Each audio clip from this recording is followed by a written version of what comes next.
Do you love all things spooky, a little haunted, and full of mystical intrigue? Would you like expert insights from a professional psychic medium while connecting with an open-hearted community that gets you? Join the Haunted Road Trip Show Patreon at www.hauntedroadtripshow.com/Patreon and unlock deeper dives into the supernatural, exclusive discussions, and a place to share your own eerie experiences. Plus, patrons get special discounts on classes, behind-the-scenes content, and more to die for. Laughter is guaranteed, even the dead laugh. In paranormal history, it's dying to be heard. Welcome to the Haunted Road Trip Show, where we bring you powerful conversations, insights, and exciting site investigations that reveal the paranormal world in a way you've never seen before. Prepare to have your thirst for curiosity satisfied. Okay, welcome everybody. Welcome back to another episode of Haunted Road Trip Show, the podcast, everybody. Yes. Everybody out there, yes. Okay, today I have with me somebody that I am so excited for you to meet on multiple levels. He lives in one of the spookiest cities in the United States. Yes, he is an awesome spooky Cajun, and he knows what he's talking about. I mean, check out his TikTok profile. I mean, he's got quite the following going on, and if I was you, I would listen to this man right here. We have medium Auntie Sean, and he is a Cajun psychic medium, everybody. He has an illustrious background that I'm sure we're going to deep dive into. Hi, Sean. How are you doing? Hi, Tracy. I'm doing great. I'm so grateful to be on this podcast. I've heard you talk about it quite a bit, and it sounds amazing. And I've listened to a couple episodes, and you have done a great job. So thank you so much for having me. Oh, yes. We can, Spirit knows how to find me the right guest. I say, I just get, kind of pay attention to the signs, right? Yes. And follow that lead on there. So as you guys can guess, if you're watching on YouTube or if you're listening on Spotify or another preferred outlet, he is Cajun. And yes, ladies and gentlemen, he does live is it the city that doesn't sleep? It really used to be before 2020, and it's so slowly getting back to it because there is pretty much something open at any time of the night. And so it definitely is the vampire city. I know you guys. Yes, it is New Orleans. In fact, it is. New Orleans is like the original or city between New Orleans and Savannah. Oh yeah, I agree. Like Savannah is another place that I desperately want to visit to see because I get compared to Savannah quite often. Yes, I've not been to that part of the country yet, but I am looking forward to going there. And so you were born and raised, from what I read, in the New Orleans area, right? And you came from a family. No, I came from a small town about 2 hours northwest in Cajun territory. And something that people don't really know is that like New Orleans is more Creole, Haitian influence, very Spanish influence. I come from the more French Cajun area called Lafayette, which is like Acadiana, which is specifically 8 parishes in the middle of Louisiana that have a lot of their own lore because of Cajun and French influence. But Louisiana itself, from middle Louisiana down, South Louisiana, is very much known for psychic work, healers, mediums, ghosts, because a lot of the Creole, Haitian, French, and Cajun influences. So I moved here about 7 years ago because I used to come here all the time for work and meet people and just hang out because I love it here. And yeah, this place has a lot of pull if you're someone who does what we do. Yes, exactly. And so Spirit just pulled you right there and parked you, right? I came here as a kid the first time. I think I was like 8 years old with my family, and I got here, and it was like everything. Every time just being here it was electric. And then as I got older, I realized, okay, there's experiences. There's things I'm seeing here, feeling here. There's a liveliness that goes beyond just the physical people. And I had a friend of mine, express it on social media the other day. There's like a chorus. There's like a music in the air that you can hear that isn't audible. And if you're someone who's very tuned in, you can feel that chorus of voices that are just like welcoming you there if they want you there. And they will send you all packing if they don't. Yes, indeedy, they will. I love it. The sirens of New Orleans that just lure you. And it really is a city that has lured me. I've had some really great times in my life there. In that city. That city has never disappointed me as far as I always learned something new about myself there. I don't know if you call it recently, late last summer, I went there with a small group of friends. That was kind of like our hitching point and our stop. Anyway, we had a lot of stops, but New Orleans was one of them. And, they were all kind of joking with me because they were like, how are you going to behave? How are you going to feel here, Tracy? All the lore and all the mediums and everything. And I said, guys, I don't know. Let's go find out together. Oh yeah. I try to explain to people that New Orleans is very much alive. People pray to her. People relate to her. Spiritual practitioners here understand that New Orleans herself is alive. And when you are drawn here, it's either that she's inviting you and she's welcoming you to her home, her place, her being. And it is definitely something that not everybody feels. Yeah, I could understand. I could see how it could be really like a huge repellent to some, and others it's just like a magnet.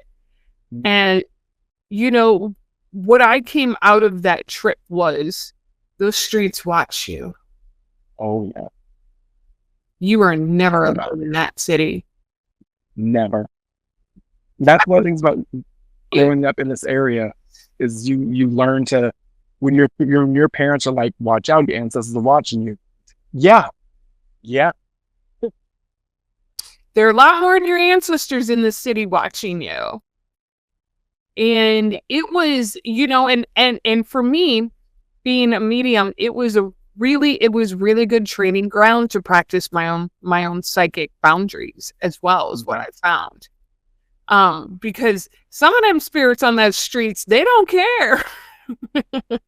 Very much so.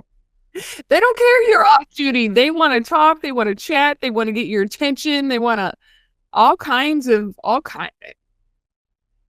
I ended up staying at what I found out was the hotel we checked in. I asked the front desk, kind of lightly, right? Because you don't know who you're talking to. And I'm like, so we got in our room and I'm just wondering, was that like a military hospital we were at one point? Like, we're on the bottom floor. It feels, kind of like military, like a surgeon's operating room. And he's like, what room are you in, loves? And I told him, and he's like, yeah, I think that was the morgue at one time. And I'm like, huh?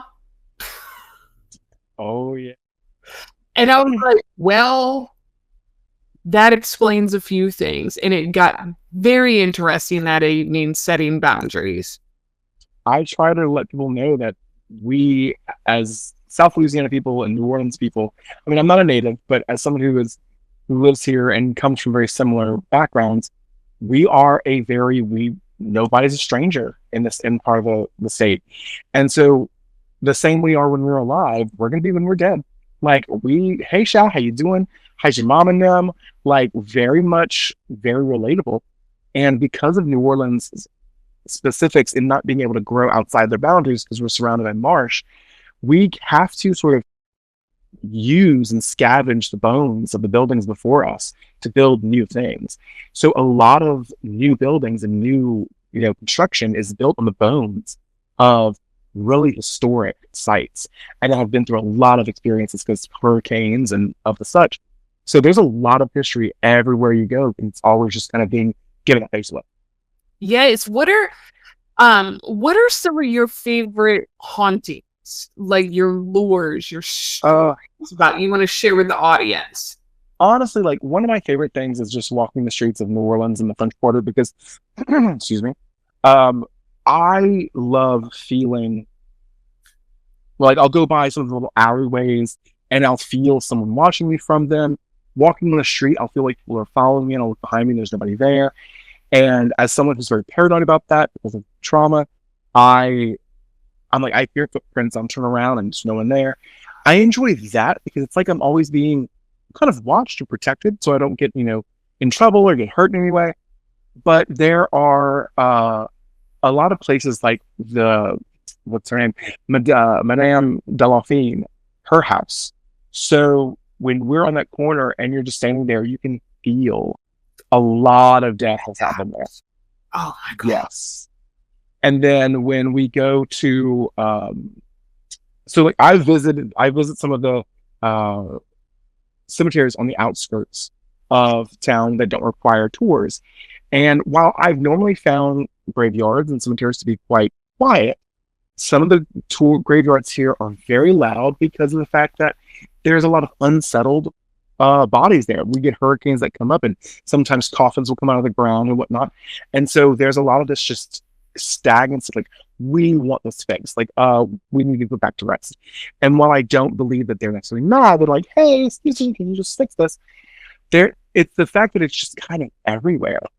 I'm going to be part of an investigation next month at the Haunted Hotel. And it's one place that I've never been yet. We went to a hotel when I was a teenager, King Louis XIV, I believe, is what it was called. I don't know if it's still open. I had so many interesting experiences at that hotel. Like everywhere you go, especially in the more historic areas by water, things like that, you're going to experience a lot of stuff. So they're like, well, what's the most haunted place? I was like, New Orleans. Like, get a compass, spin it, you're going to find something. Like, just walk around. I had friends from Canada. I showed them around and they're like, is it always this crowded? And I went, yeah. And I don't even mean the living. And she's like, no, I feel it. It feels dense. I said, yeah. And it's magical. It's beautiful if you know how to tap into it right away. Yes, it definitely is. When we went, it's, and I don't mean to freak people out here that are listening about being watched and things like that. And it's not a lurky, creepy, yeah, it can be, you can feel a little bit here and there, but for the most part, it's more of a curiosity. And like I tell my students, once the spirits know that like you're able to see and communicate and talk to them, they get perked up as well too. Because they just, and they want to talk to you as well. But I remember we went on this ghost tour and we went to two specific places that I really, really these stories stuck in my mind, and it takes a lot for that to happen. But one of them was about I forget her name, but it was a couple. It was a male and a female on Rampart Street. Okay. Eddie and Adelaide. Eddie and sounds familiar.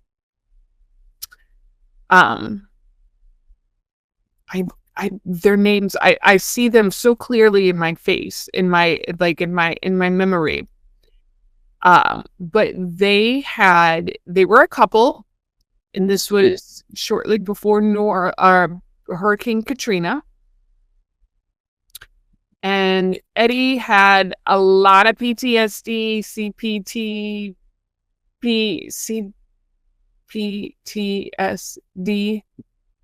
He had a lot, and he was a recent veteran of Afghanistan and Iraq. And he meets up with this girl, and I'm sorry, I can't remember her name. No, I think I know who you're talking about. But she's not a well woman, we'll just say that, at all. She is not mentally taking care of herself. We'll just put it at that. And they get together, and you can imagine, trauma and tragedy plus more trauma and tragedy plus addictions to alcohol and drugs equals kaboom. Oh, yeah. And I won't ruin the whole story because people can go back, because I actually have the tour guide on my podcast for the Halloween show. But it ended up in horrible tragedy. Yeah. Absolute horrid tragedy that, like, I don't think Hollywood writers could have even wrote that this was about to go down. Yep. And this was modern day, folks. This was less than 20 years ago. Let's just say it fell to pieces. It fell to pieces, and do not eat while you're listening to that story. That's all I'm going to say. Don't eat. Oh, yeah. When you mentioned the veteran and whatnot, right, that was with Katrina, I was like, oh, yeah, I know exactly who you're talking about. That was a story that I heard about when I moved here, and it was like, that is tragedy. Like, that is good old historic Greek tragedy. Yes, like Shakespeare couldn't even wrote that better. Oh, But yeah. they still give tours of that house. Mm-hmm. Yep. And they still have all the original fixins inside of there. Yep. I've been there, and the place is palpable. Like, it is just, I refuse. So I was going to go upstairs. I've been to the building, and I remember going and just being like, I'm not going up there. I'm good. I'm okay. And everyone being like, well, what's wrong? I said, I can feel it. I can feel the waves of it just from outside. And they're like, well, come on. And I'm like, no, I'm good. And so they showed pictures of it. And I had a friend who, like, I was like FaceTiming. I said, I'm not going up there. And I was like, oh, there's this. I kept seeing, I said, the woman is here. I can see her standing right there. And because I'm terrible with names too. And it was like getting hit by a tidal wave, just walking up to the building. I was like, I'm good. I'm okay. Went home and immediately plunged. I was like, I'm good. Don't need that. Yeah. I remember I grabbed a hold of my friend Jason was with me, and I remember I grabbed a hold of his hand, and I was like, we're done. We're like, I do not need to stare at this house. No. Not today. I am not going inside that house today. We're moving on down the road, folks. And then we moved right on down the road to the mansion that you mentioned earlier that I can't remember. Mr. Delphine, yeah. Delphine de la Laurie. I can never say that. Yes. The blood countess. She goes by the blood countess. Yes. And she was pictured in American Horror Story in a few of the seasons. And on top of it, do you know about the supposed curse of that house? I actually knew someone who lived there. I don't know about a curse, but I knew someone who lived there because they turned it into apartments, little condos for a little while. And she's like, it was terrible. She's like, you knew what happened, but you're like, okay, everything's been laid to rest. You assume they've done some sort of like due diligence to heal the place. And she's like, the way you hear chains. She's like, you hear like people crying. It's like they like chained up people. She's like, you'd hear kids running through the halls. She's like, you would hear doors opening and closing like crazy. She's like, I lived there for like a month and had to leave. She's like, it was terrible. It was she's like one of the worst places I've ever been. Wow. And was she a medium as well, or she just Nope. She's like, I believed in it. She's like, I thought it was just a lot of like, okay, well, if I just mind my business, it'll be fine. She's like, nope. There was no mind in my business. Wow. Well, Yeah, because I know I can't. I don't know why I'm blanking on celebrity and names today. I ain't terrible. So it might be me. And I'm like, no, I see him because he already pre-built his tomb in St. Louis Cemetery, that big pyramid. Uh-huh. God, why am I forgetting his name? Nicolas Cage. Yes. He bought that mansion and they told him not to. And apparently he was working with and if I'm getting this story wrong, please forgive me. But he was working with, I do believe, a psychic that was in New Orleans who was like, don't go doing that. Wrong move. Your life's going to fall apart if you buy that. Because there's some kind of curse on that house about the owners and things like that. And basically he messed around and found out. And a lot of things fell apart in his life. And he's still trying to make retribution to getting that house and clearing the curse and all kinds of mess with that. But they don't give any tours of that house, Sean. They don't let anybody there at all. Nobody.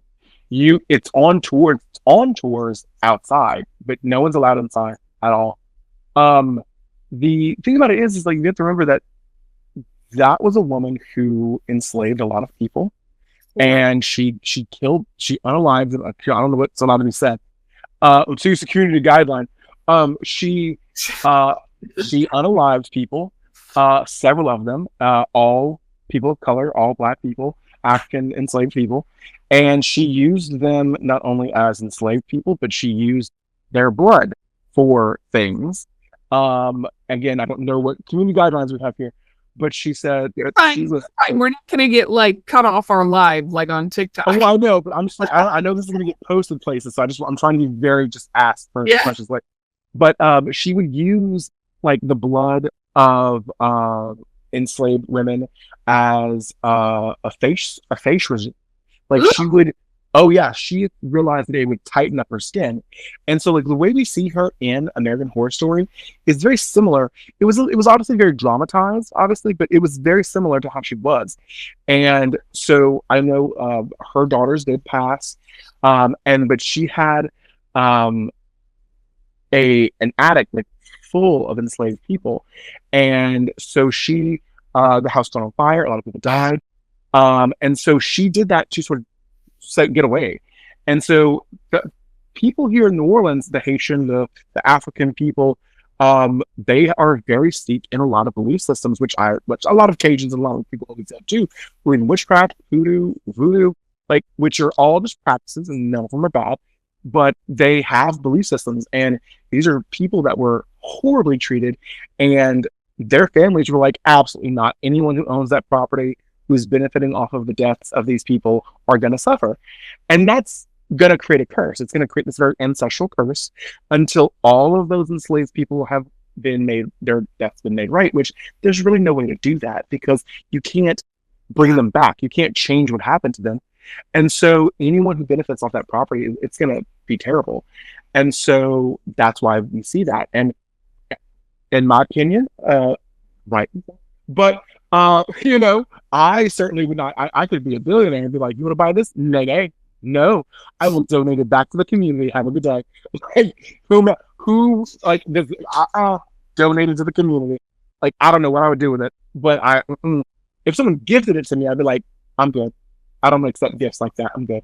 But it is understandable why the families would have done that. I mean, New Orleans is an occult city, and it takes how you treat their indigenous population and their because it was one of the cities in the South that was one of the first cities where people who were of color could be free.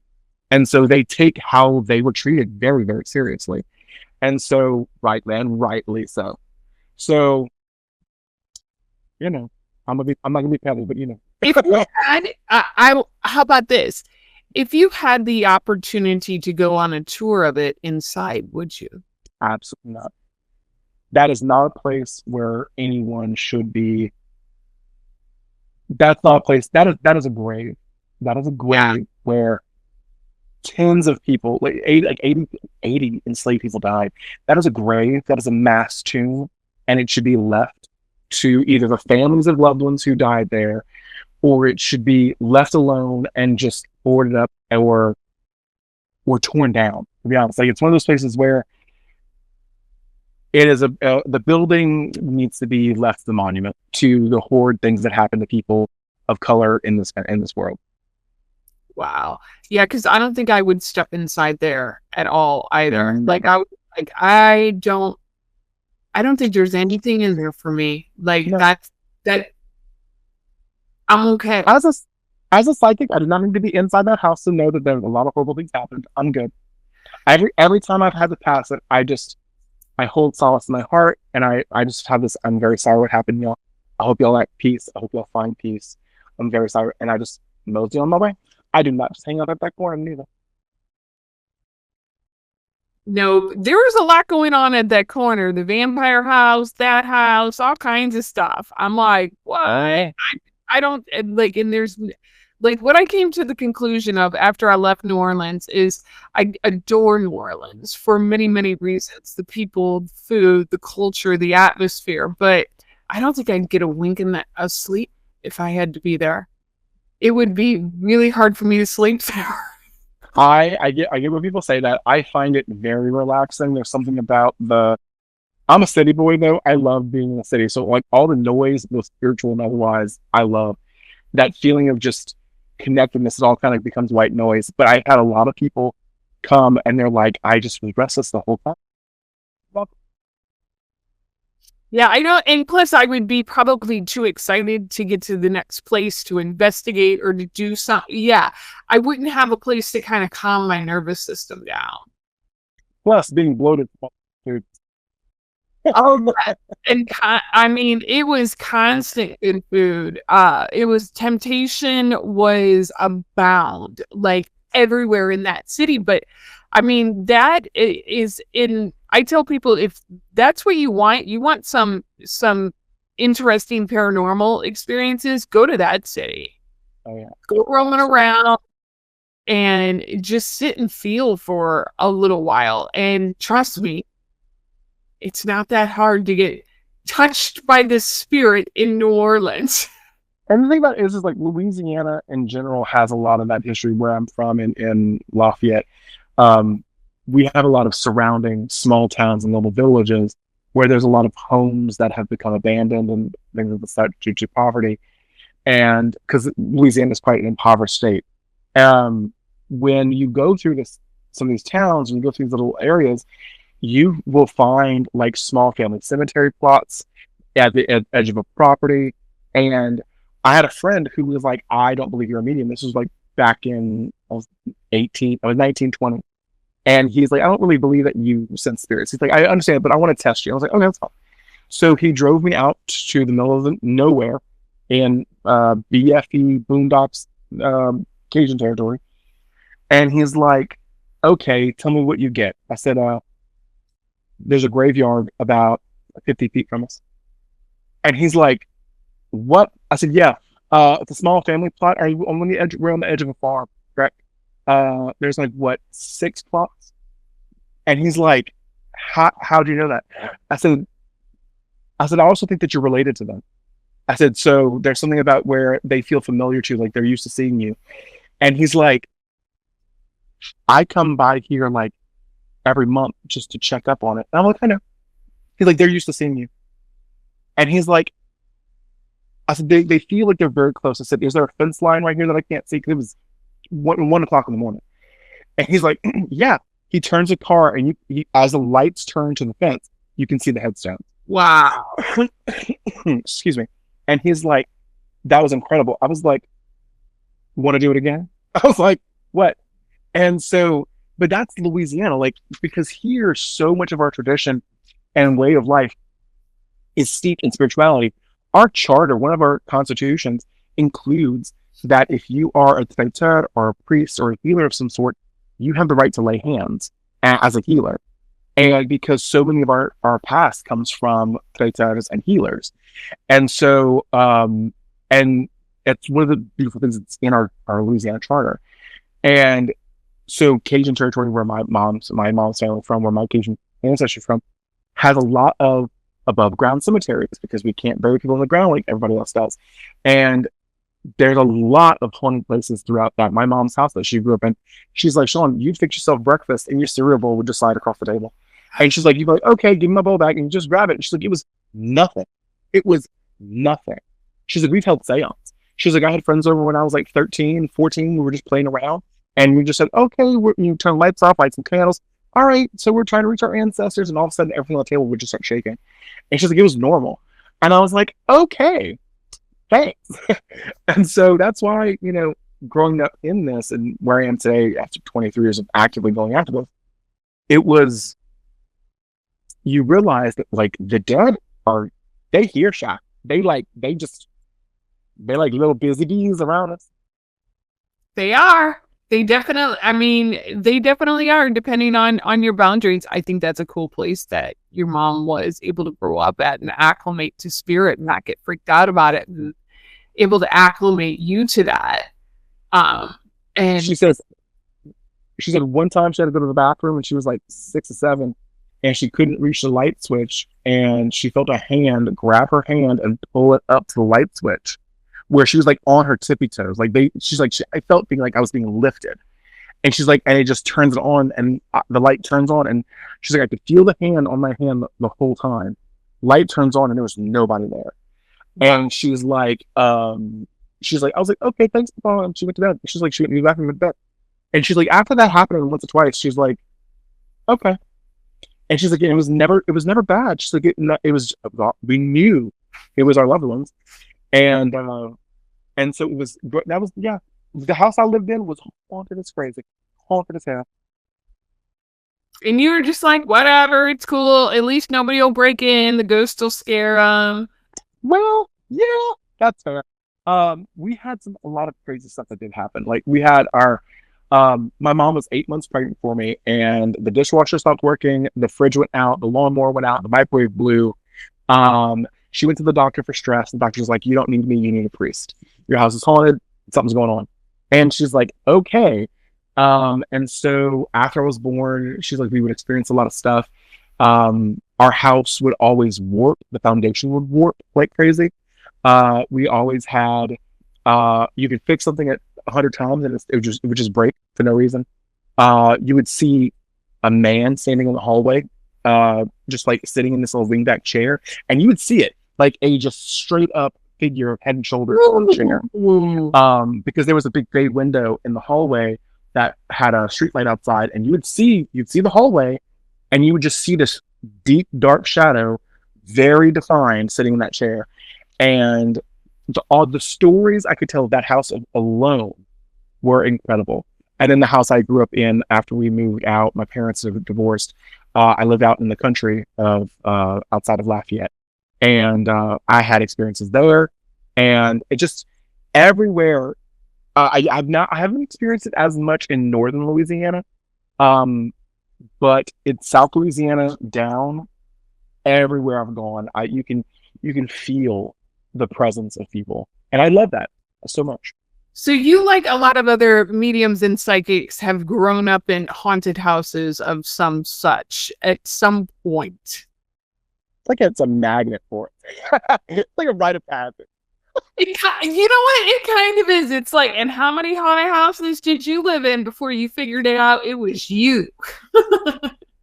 Yeah. Every house you live in, unless it's a brand new construction, is going to have history. And then you have to go into the fact that the land is going to have history. Yeah, I've done investigations where the house itself wasn't haunted, the property was. Yeah. And so we had to, we live in the South. There's going to be enslaved people that have lived all through here and have died on these properties. And so I've been places where I'm like, this place used to be a plantation. And they're like, no, it wasn't. I was like, research it. And they called me back. Yeah, this used to be a plantation. And I was like, you need to leave an offering. You need to leave something on the property as an offering. Apologize or whatever. Like, just do whatever you want to do. Just leave something.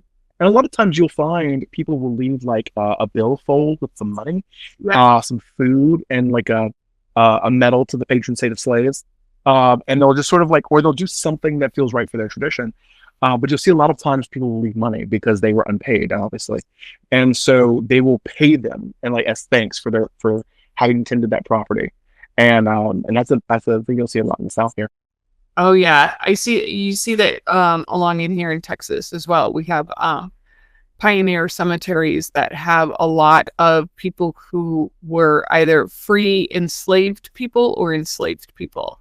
And outside of those cemeteries, you see there's an entire altar covered in coins and all kinds of everything is on the inside and the outside, going in and going out of. I love being a medium because I think one just makes you appreciate history and the people who walked the world before you. And I just love the food stuff.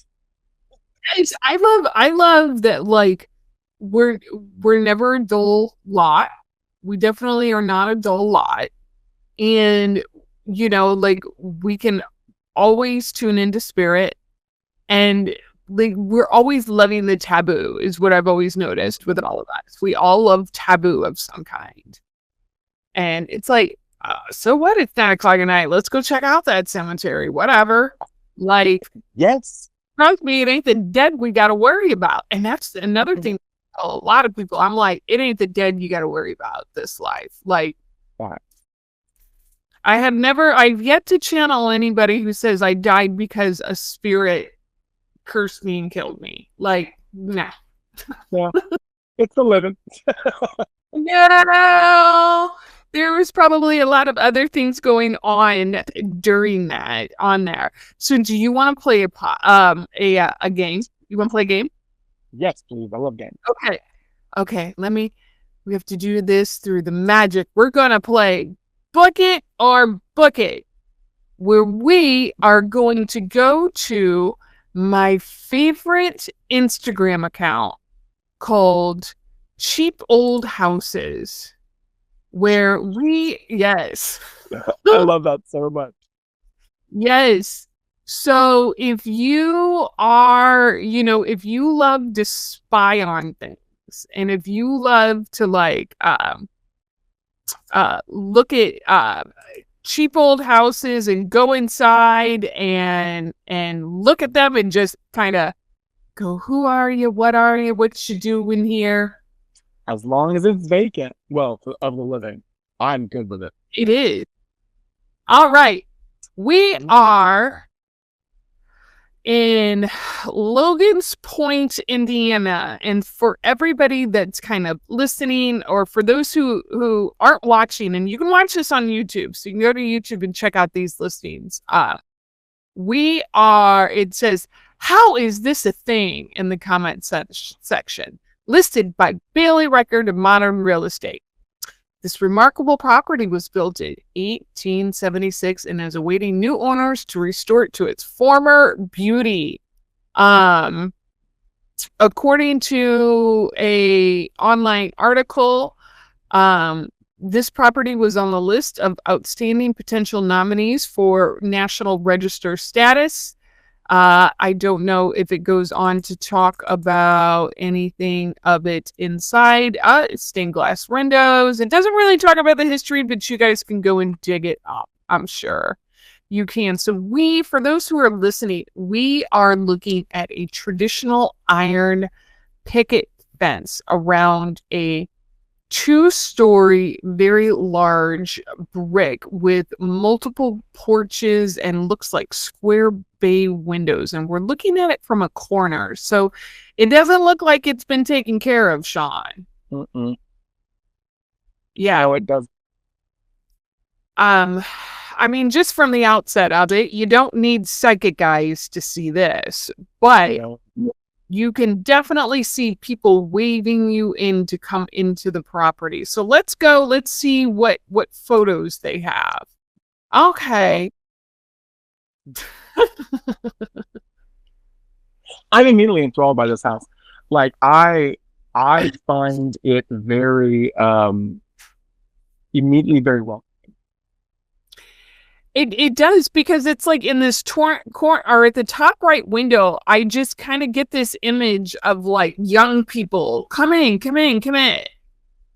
Yeah, I feel like a family, like a younger family. Like, I keep getting like the idea of that woman in the sundress wanting to welcome me in, show me around. This is very inviting feeling. And there's something around a grocery store or smaller market with this house. So I wonder if the family owned it or something. Now that would look very creepy and ominous in the dark. I agree. Very much agree. Because we're looking at the side porch entrance, which I wonder if they turn this into a duplex with those multiple porches. And the side entrance looks like it's overcome by some vines, and we've got looks like broken windows. So let's see if they're inside. Oh my That's gorgeous. God. The doors are to die for. Oh yeah. I love the chandelier. Yes, it is definitely that. We have all of the fixings here. It looks like all of the original woodwork is here. We've got 2 small, tall French doors with windows here in the center of them, and a gorgeous hanging chandelier in the foyer, it looks like. Yep. And those beautiful, like, eucalyptus sage green walls. I love that. Oh, yes. It looks like we might have a sliding door. Sliding doors are my favorite. Wow. We've got the creepy space under the stairs thing going on. I would sit in the power in that space. I would use that space to sit for trance. Oh yeah, you could. You That'd be definitely such a could. good little spot. But it has original wood and banister, and I love the ornament on top of the I don't know what you would call that first stair going up to the side. I don't know. What do you call that? I think that's the landing stairs. It's the but the banisters have those beautiful ornamental globes. They're so pretty.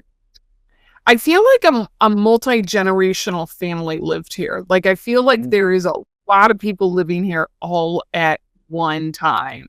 There's also a very, like, Victorian feel to this. Like, I feel like I keep getting, like, the 1920s, the like 1890s to the 1920s. Because I keep seeing, like at some point they were, like, flappers, like the flapper dress, the very, like, I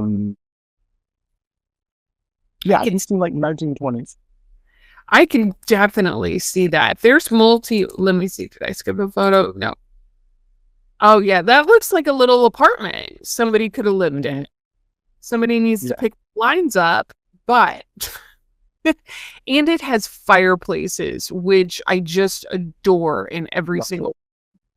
Looks like original hardwood, but honestly, I don't get ominous in here. I get more like, help me and fix me up, and like, I want to be used for parties. I felt like this house was used a lot for socializing. I fully agree. I keep getting this sense of, like, warmth. Like, I feel like a lot of joy happened in this house. Yes. People have this idea like hauntings are always going to be negative. Like, a haunting is just residual energy of what happened in this place, and it can be as happy and joyous as it can be negative. So I think we tend to overlook that. Those beautiful stained glass windows. I know. Literally, they are floor to ceiling, surrounded by, like, beautiful thick wood trimmings. I mean, literally, you can step out of the window onto the porch. Yep. It is unbelievable. Okay, we've got more fireplaces, small closets. Are they hosting church in here? All these chairs. We need a leadership demonstration in here. I was like, maybe there's some spiritualism going on. Maybe there's some mediumship things going on, Shaq. They were like, we're going to have a little party for some dead people. It's right by the closet. They're probably waiting for the trance medium to come out. Oh my God, wouldn't that be so funny? I'm ready. Like, hello. Like, hi, I'm here. You're talking to that. Hi. And it does have my favorite. It has the large sliding door. Yeah, I do love that. I want one of those. Okay, I don't know what we just stepped into. This is looks like small bathroom possibility, but this is not well presented, ladies and gentlemen. No. This is whoever took this photo. I don't know. I'll forgive you. We'll move on. Oh, Wow. room. I would just love that room. How much is this house? Hold on. Girl, half of these houses are falling apart. 99,900. Hold on. Let me look at my finances. Oh no. Let me check my bank account. This house. Let me see if my bank account's set up like that. Hold on. Oh my God, this house is gorgeous. The vibe is on. Yeah, the vibe is that 1876 is when the property was built. 1890s. I was right. Yeah, so I mean, this is popping. So ladies and gentlemen, if you are interested in this house, I only feel good times in family here. I do feel at least 2 deaths happened directly on the property, but they were family related. Yeah, I agree. There was an older man and his wife. Yes. I think they both passed there. This room, I definitely feel. I also feel like there's been a wedding here. I saw a bride. Because I see. So in my head, I see a bride looking out that window in a white dress, very not Victorian, but very very early turn of the century, 1900s. Buttoned up all the way to here. I see the sleeves, and this beautiful white dress. And I see her holding a bouquet, and I see her standing at the window. I see this as a memory, more psychometry memory than mediumship memory. But I do know that this house has hosted a wedding. And this room, I really like the shades of green that we have through this whole house. Like, that door having that like chartreuse, very dulled, not super bright, like not neon, but that beautiful greens, and it's so warm.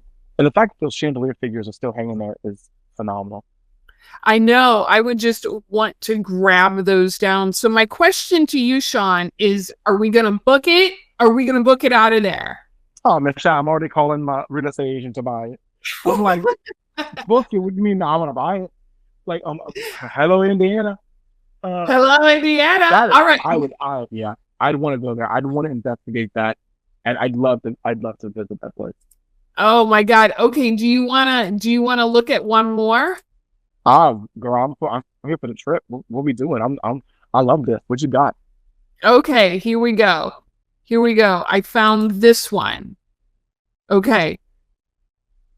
We're in Mount Carmel, Illinois. That's very interesting. You chose that.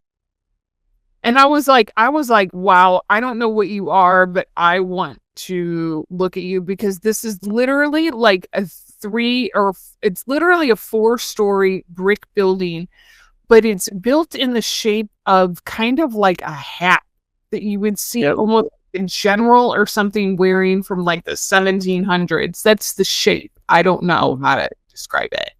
Well, yeah. So for the first story, it's straight up, and then it does a slight curve where it narrows probably about 5 feet on each side. So there is a gradual curve inward, where it looks almost like a bell. It looks like a bell. Oh yeah, that would be like a square bell or something. It does. Square from the top and the sides bell. If you want this one, it's only $50,000. Oh, girl. It feels like a Masonic lodge. Spacious 3-story commercial building located in the central business district. Let's see. New roof 10 years ago. I'm mostly cruising through the listing to check out, to spy to see if it says anything about the history. Okay, we got 5,000 square feet. It definitely feels like, I mean, there's a Masonic label right there. I can't see that from here. And the fact I can barely see that here, because I had family who were Masons, and when this pulled up, I was like, "That's Masonic Lodge." I knew without a doubt. Check this out: a Masonic Lodge next to an antique store.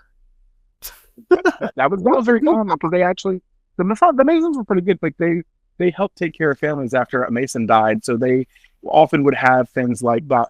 God, man, I could not see that because it's like this big on my screen. No, it was totally. I had to squint to see it as well. So building, it says it was established, here's the cornerstone, in 1911 for everybody who's following along.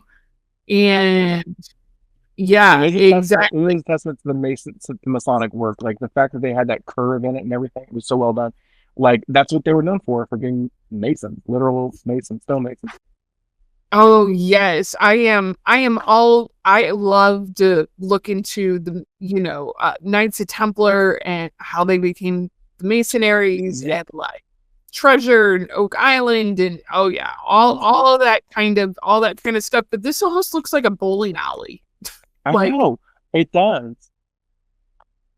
It almost looks like, are you having bowling tournaments? Are those bowling trophies at the side there? Like, what are we looking at here? Oh, yeah. Okay. Yes. And I wish that there was a way that I can make this listing bigger, but I can't, I don't Oh, think no, it's fine. I like the fact that I see nothing, because if I sense it, it's a lot more legit. So we've got, okay, Ooh. that's an interesting, do you see that star on top of the ceiling? Yeah. Oh, yeah. Yeah, because they weren't doing any portal opening in this room, Sean. Oh, God. Yeah, no, definitely. Uh-huh. That looks like a ritual room. It does. And it's kind of weird because every place has a stage and curtains on it. Every room we're seeing has... I love that, my dramatic self. Oh, yes. I definitely will dig for it. Yeah, what are you doing with the big star on the ceiling, sir? Oh. I love how we both just immediately gasp. Whoa. Okay. I know this. So this is one of my issues as a psychic. For me, one of the things that I have issues with is I can't always tell if an image is a still or a GIF, because I see images move. So when I look at pictures, they move for me. Okay. I've just sworn, is there a statue at the end of that hall? There's something at the end of that hall. I don't know what that something is. I could have sworn I saw it like someone stand up. And I thought it was like a video of someone like walking by. Because when you went to it after we had that I saw someone move. And I had issues like when I'll be like on Instagram and looking at people's pictures, and I will swear they're moving, and I'll then realize that it was not a video. Wow. Yeah, when I look at tarot cards, the image. So now that happens to me a lot when I'm reading tarot or cards. The images will start moving. It happens to me with any image, just like straight out of Harry Potter, where the images move. Wow. Yes, everybody. I don't even know what we're looking at. We're looking down a hallway that has continuous curved archways, almost like something you would see that's extremely hypnotic to look at.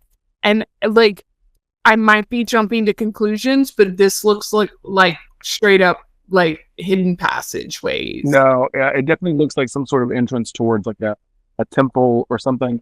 The curved, the perfectly curved archways, along with there being like what, 6 sets of them, 5 sets of them. The fact that this is also so rituals and things are meant to make you a bit uneasy, make you feel like you're moving into a different space. As someone who studied the occult, that's quite normal. So when you see this, as you're looking at it, it gives you the idea that it's smaller, or as you're walking through it, that you're leaving, because the way our brains are treated with boundaries, anytime we walk through a doorway or something, it really instinctually creates a new like checkpoint. And so you're going through all of these, and it really causes your mind to get left behind. So this is very common for occult spaces and like ritual spaces. So I definitely would say that this either leads to like a lodge auditorium, lodge temple, or something, because there's something like that feels like a sacred space in there. Not good or bad, I'm not sure, but it feels like it is meant to get this illusion of being disconnected. I wonder if it leads to one of those stages. That's beautiful. Oh, it might be for one of the stages. I wonder if it was leading to one of those stages, because looky here at the next photo. Yeah. That's fascinating. That is just... There's about 4 male spirits that still guard. And I say guard this place. No, I agree. I have a feeling they probably wouldn't even be able to be sold to someone who wasn't a Mason. That's why it's so cheap. This is going to be like, it's not going to be easy to be sold to somebody who doesn't respect the place. It'll turn to poo-poo for them very, very quickly. This, ladies and gentlemen, you can go on Cheap Old Houses and check this out. I'll book it there. I'll stay there. I'll check it out. I will tell you that I don't feel as welcome as the last place. This is the place that I definitely would not. And even when I saw it, I was like, I would not buy this. I wanted to for a second just because I love occult spaces. But when I saw this, I was like, I would not be welcome to buy this. I would go. But it is the kind of thing where I feel like just visiting, I'd have to let the spirits there know that I'm only going to stay for X amount of time, and that I will leave at the end of X amount of time, because there is this feeling of like, if you overstay your welcome, that's not okay, because it feels very much like you're a guest, but you're a guest for a limited amount of time. Yeah, it does feel like their own performative area. Like, you are not getting in unless we absolutely allow you to get in. All right. Yep. Let's. Exactly. So that is how we play. That was fast. I love that. That's my rabbit hole on Instagram that I go down. That I just. I like that. I like that a lot. It's good intuitive and mediumship training ground. I don't have any things, or I don't have anybody telling me yes, no, or maybe so, but it's good to just go down those rabbit holes and check everything out. Well, Sean, tell everybody how we can find you. Where do you want us to connect with you? What's going on? So my website is psychic-sean.com. So psychic-sean.com. That is where you can book with me. And all of my socials are the same. I don't use Facebook professionally. I do have a Facebook page, but I more so use TikTok and Instagram, and it is all at Medium Auntie Sean, spelled out as you can see. If there's my name somewhere, that's what I put in the caption. And I only have one account. Obviously, we want to beware of any kind of fraudulent fake accounts. Yeah. I will never message you first. I don't follow anyone except like creator accounts that I follow that I'm not, expecting them to message me. But I have a YouTube. It's at not Medium Auntie Sean as well. So yeah, that's how they can reach out. And if you want to book something, it is via my website, psychic-sean. Yes. Well, you guys, thank you so much for tuning in to yet another episode of Haunted Road Trip Show. And always remember, if you want more goodies, go to my Patreon. It is free to sign up, ladies and gentlemen, but I've got all kinds of cool stuff loaded up over there for you. Everything from free monthly readings and weekly forecasts, all kinds of goodies for you. Check it out over there. Everybody, have a wonderful, wonderful rest of your day, rest of your week, and we will come and see you soon. Bye, y'all. This episode of the Haunted Road Trip Show is brought to you by Studio One Vasie Pilates. To claim your free gift now, check the show notes.